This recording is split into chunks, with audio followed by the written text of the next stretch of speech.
आप सभी बच्चों को नमस्कार।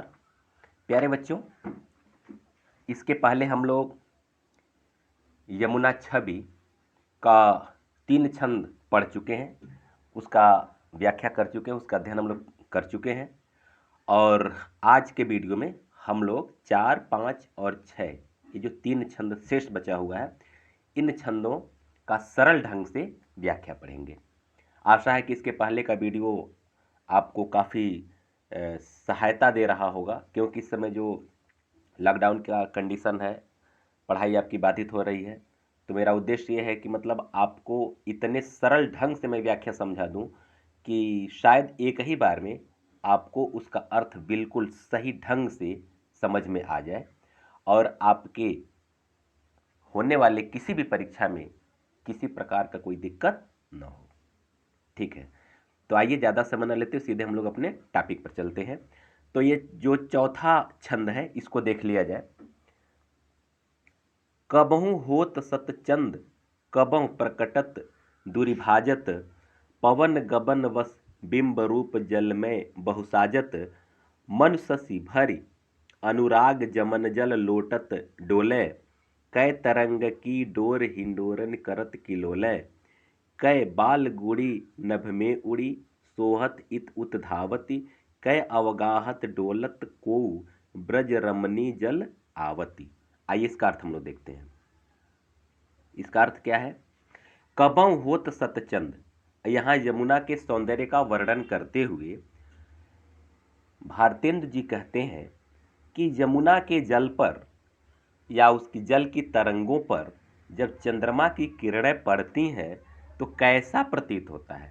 प्रतीत ऐसा होता है, कबहु होत, कभी ऐसा प्रतीत होता है, सतचंद माने सैकड़ों चंद्रमा प्रकट हो रहे हैं, और दूर विभाजत, और कभी क्या हो रहे हैं, दूर चले जा रहे हैं। क्योंकि लहरों का जो वेग है, आप समझते हैं कि तरंगें उठती हैं, फिर कुछ दूर जा करके समाप्त हो जाए, फिर नई तरंगें आती रहती, फिर दूर जा करके समाप्त होती है, ऐसा होता रहता है।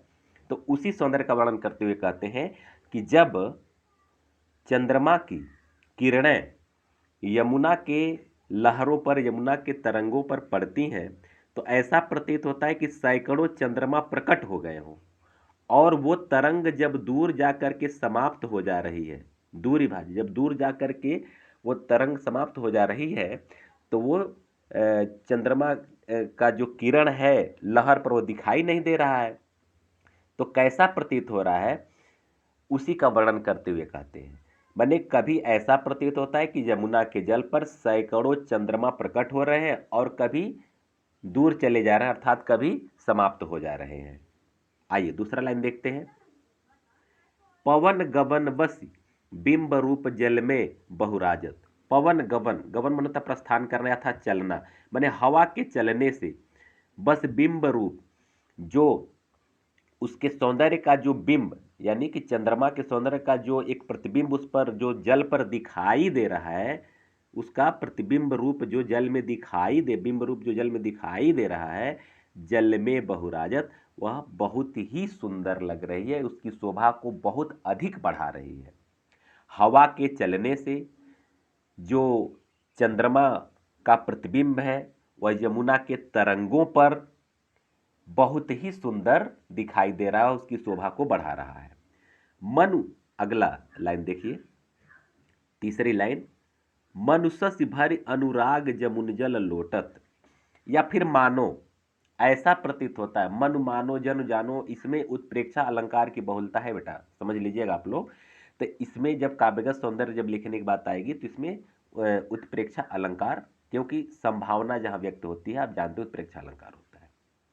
मनु शशि, मानो शशि यानी चंद्रमा, भरी अनुराग माने प्रेम के वश में होकर के, माने प्रेम से भर करके, यमुन जल लोटत डोले माने यमुना के जल पर लौट रहा है, यमुना के जल पर क्या कर रहा है, लौट रहा है। कौन? शशि भरी अनुराग माने प्रेम से भर करके, माने प्रेम के वशीभूत होकर के, या ऐसा प्रतीत होता है कि चंद्रमा प्रेम के वशीभूत होकर के यमुना के जल पर लौट रहा हो।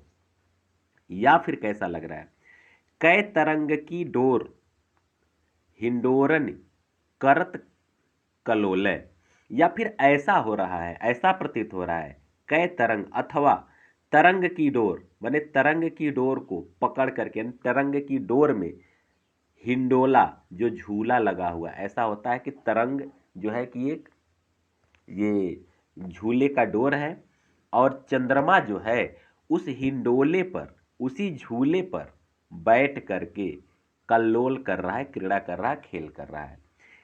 इसको फिर से देखिए कि भारतेंदु जी कहते हैं कि जो ये तरंग की डोर में जो हिंडोल, ऐसा प्रतीत होता है कि तरंगों की डोर में एक हिंडोला, एक झूला बंधा हुआ है और चंद्रमा जो है यानी चांदनी यानी चंद्रमा की किरणें उसी झूले में बैठ करके जल क्रीड़ा कर रही हैं या खेल रही हैं, कल्लोल कर रही हैं।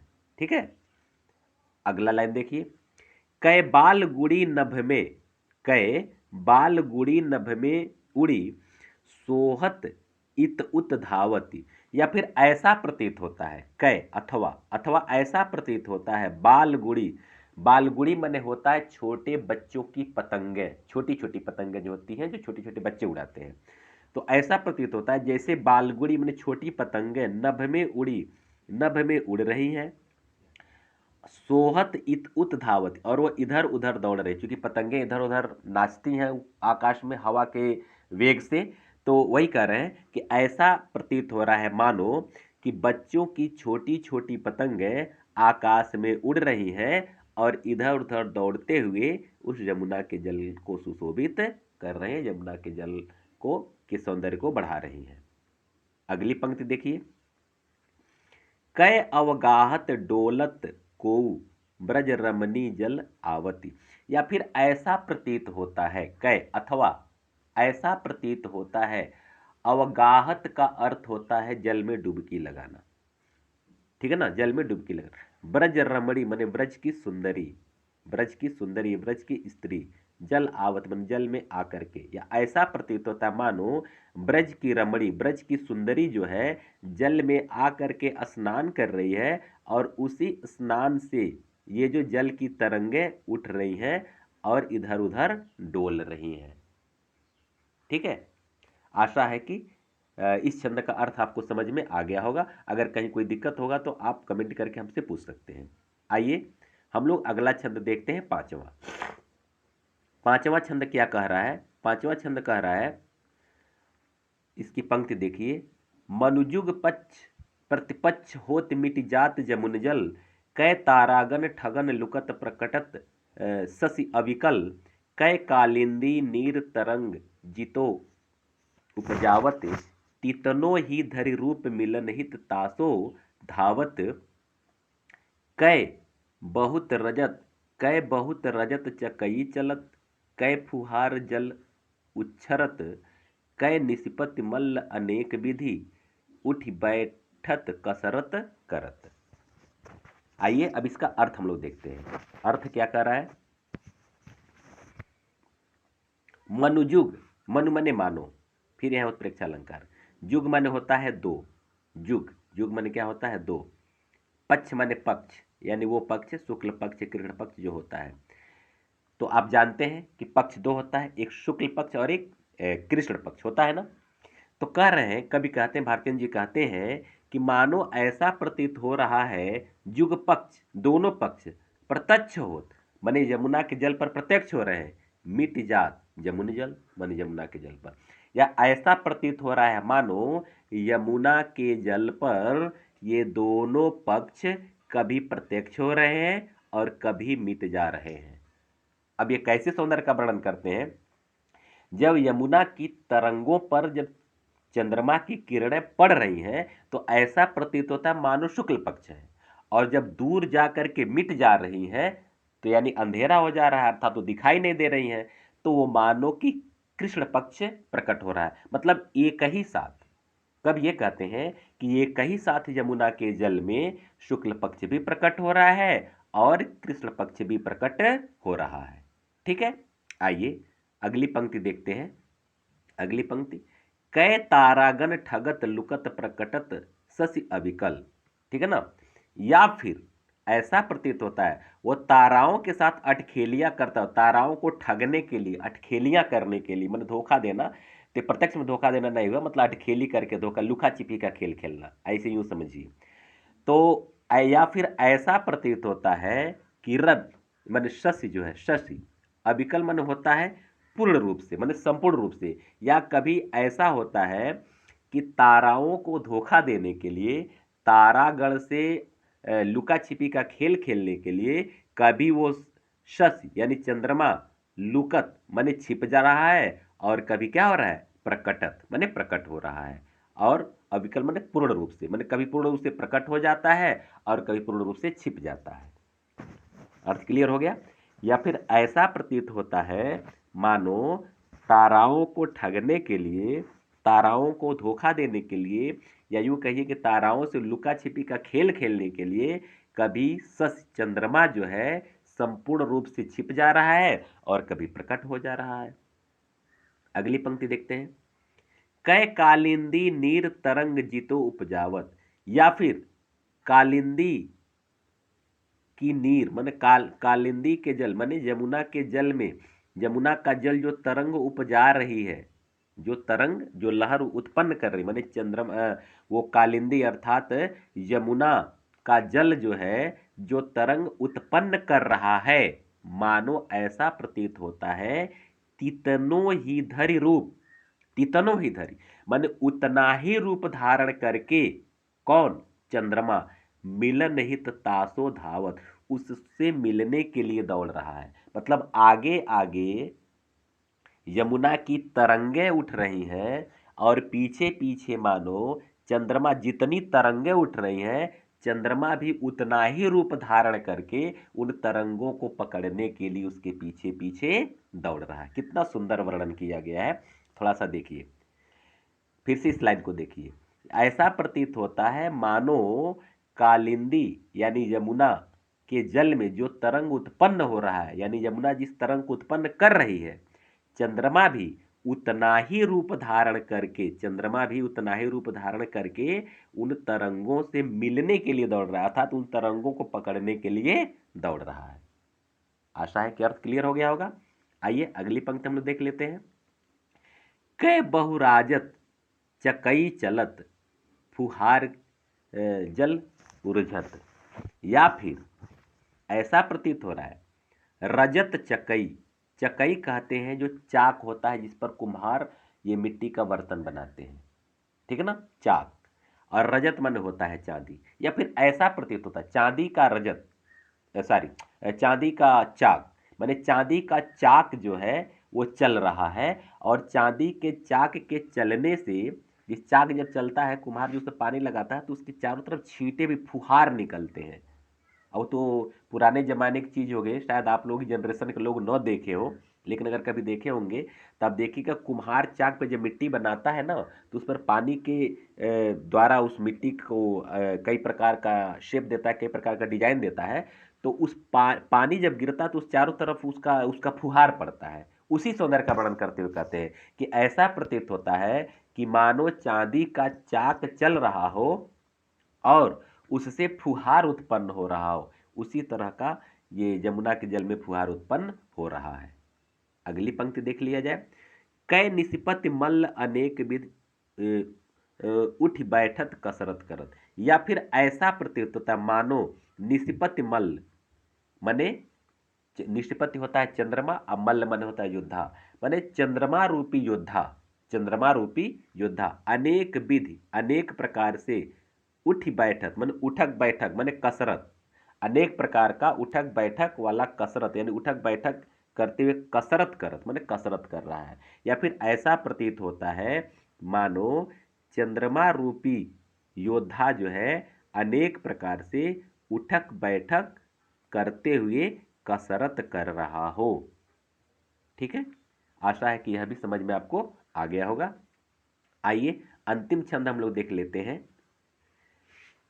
कूजत कहूँ कलहंस कहूँ मज्जत पारावत, कहूँ कारंडव उड़त कहूँ जल कुक्कुट धावत, वक्र का सॉरी चक्रवाक कहूँ बसत कहूँ वक ध्यान लगावत, सुकपिक जल कहूँ पियत कहूँ भ्रमरावली गावत, कहु तट पर नाचत मोर बहुरोर विधि पंछी करत जनपान जनपान नहात करी सुख भरे तट शोभा सब्जी धरत।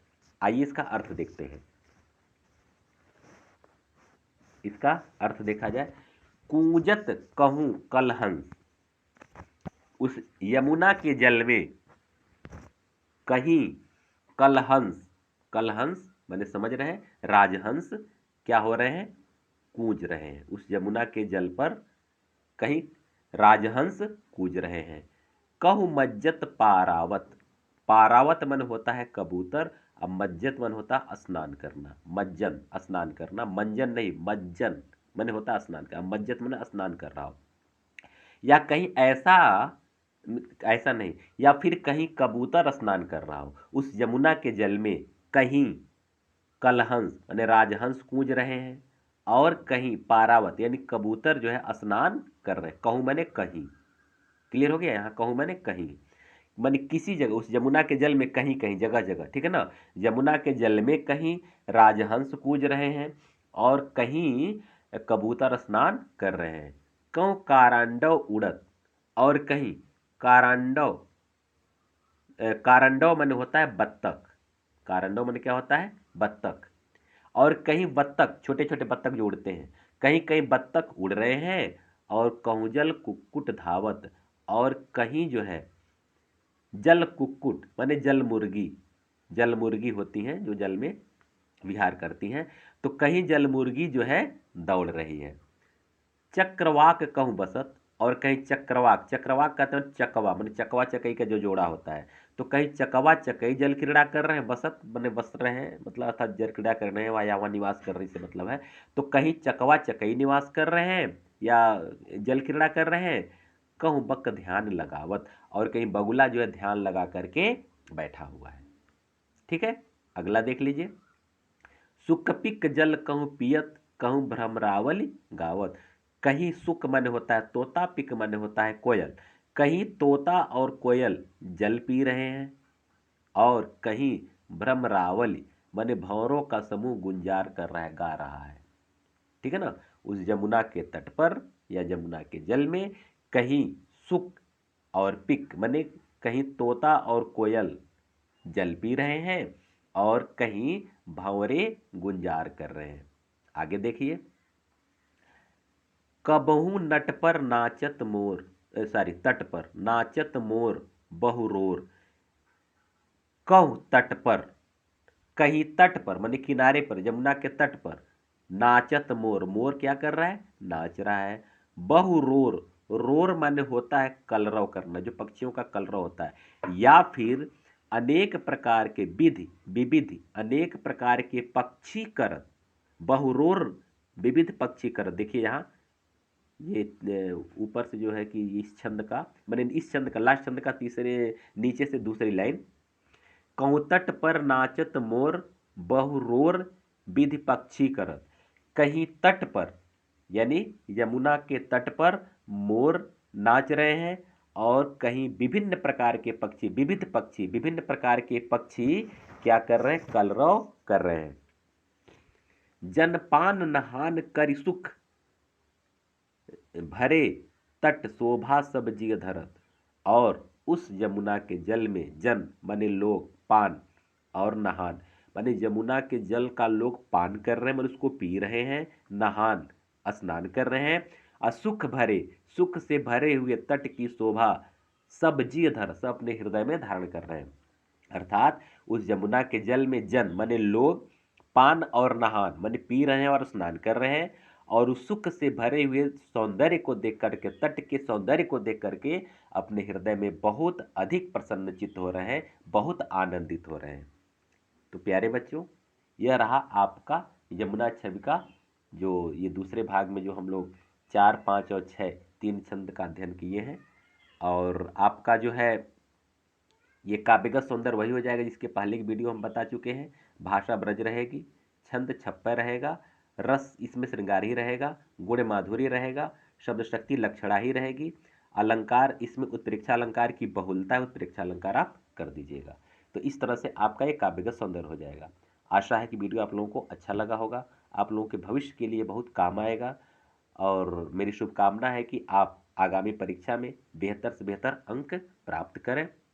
और इसी के साथ हम लोग आज का वीडियो का विराम लेते हैं और फिर अगले वीडियो हम लोग अगले चैप्टर को पढ़ेंगे। हाँ, अगर आप मेरे चैनल पर नए हैं और संपूर्ण पाठ्यक्रम एक ही प्लेटफार्म से तैयार करना चाहते हैं तो आप चाहे तो इस हमारे चैनल को सब्सक्राइब कर लीजिए, लाइक और शेयर कीजिए और अगर सभी नोटिफिकेशन प्राप्त करना चाहते हैं तो बेल आइकन को भी प्रेस कर दीजिए। आप सभी लोगों को बहुत बहुत धन्यवाद।